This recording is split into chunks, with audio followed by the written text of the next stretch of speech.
कर्नाटक के कुंदापुर में एक दिल दहला देने वाली घटना सामने आई है। शनिवार रात एक पति ने अपनी पत्नी पर दरांती से हमला कर दिया। गंभीर रूप से घायल पत्नी को अस्पताल में भर्ती कराया गया है। पीड़िता का नाम अनिता है, जिनकी उम्र 38 साल है। आरोपी पति लक्ष्मण की उम्र 40 साल है। दोनों बांसुर में काशी मठ के खेत में काम करते थे। घटना के मुताबिक शनिवार शाम करीब 6:30 बजे पति पत्नी के बीच किसी बात को लेकर विवाद हो गया। शराब के नशे में धुत लक्ष्मण ने गुस्से में आकर अपनी पत्नी पर दरांती से हमला कर दिया। हमला इतना भीषण था कि अनिता रक्त रंजित होकर बेहोश हो गई। स्थानीय लोगों ने बताया कि लक्ष्मण ने हमले के बाद घर का दरवाजा बंद कर लिया और अंदर से दरांती लेकर हंगामा करने लगा। करीब 1.5 घंटे तक लोग अनिता को बचाने की कोशिश करते रहे, लेकिन लक्ष्मण ने किसी को भी घर में जाने नहीं दिया। आखिरकार लोगों ने किसी तरह अनिता को अस्पताल पहुंचाया। पुलिस मौके पर पहुंची तो लक्ष्मण अब भी हंगामा कर रहा था। आंसू गैस और दमकल कर्मियों की मदद से भी उसे काबू में नहीं किया जा सका। करीब रात 10 बजे स्थानीय लोगों ने ही पीछे के दरवाजे से घर में घुसकर लक्ष्मण को काबू किया।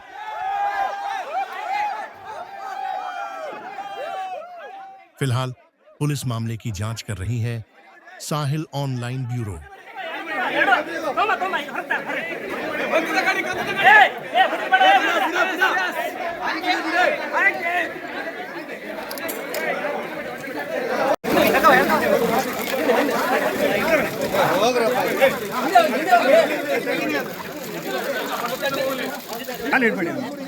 कुर्सी कुर्सी कुर्सी कुर्सी कुर्सी नहीं रखा हग्गा कोड़ी हिंदिन कट्टी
अंतिम दर्शन बंदी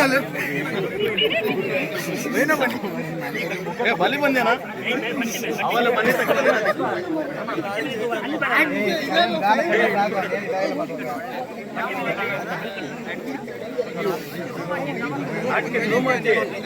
ಅದೇ ಬರ್ಕ ಮತ್ತೆ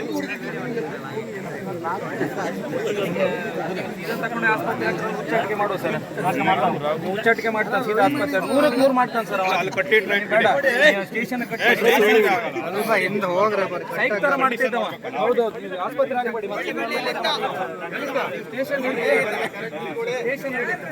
ಗಂಟಪ್ಪ ಬಾಹುಬಲಿ ಏಕೆ ಮತ್ತೊಬ್ಬ ಡೌನ್ ಇದ್ರು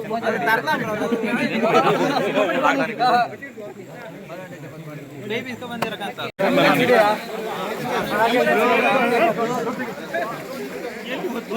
तुम्हें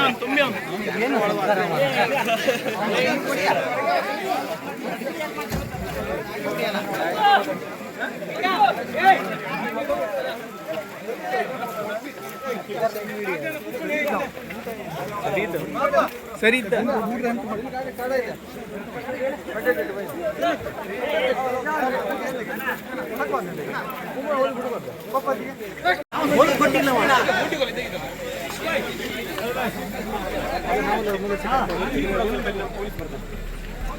ಯಾರಿಗೆ ಸರಿ ಅಲ್ಲಿ ಕೊಡೋರು